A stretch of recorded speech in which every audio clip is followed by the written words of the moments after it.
Sosok misterius acungkan dua jari di mobil presiden diteriaki warga.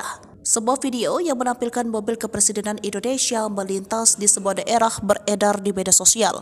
Saat mobil kepresidenan tersebut melintas, ada banyak warga yang menunggu di sisi kiri dan kanan jalan. Para warga meneriaki nama calon presiden nomor urut 3 Ganjar Pranowo. Namun, tiba-tiba dari dalam mobil tampak tangan yang berkemeja putih mengacungkan dua jari dari jendela bagian belakang mobil. Hingga saat ini belum jelas tangan siapa yang mengacungkan dua jari itu.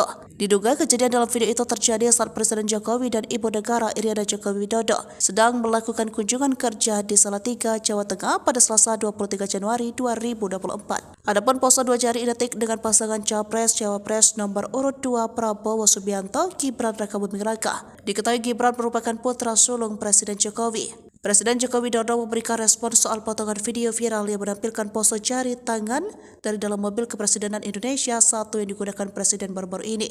Dilansir dari Kompas.com, Presiden Jokowi tidak memberikan jawaban soal tangan siapa yang keluar dari kaca mobil dan berpose dengan dua jari tersebut.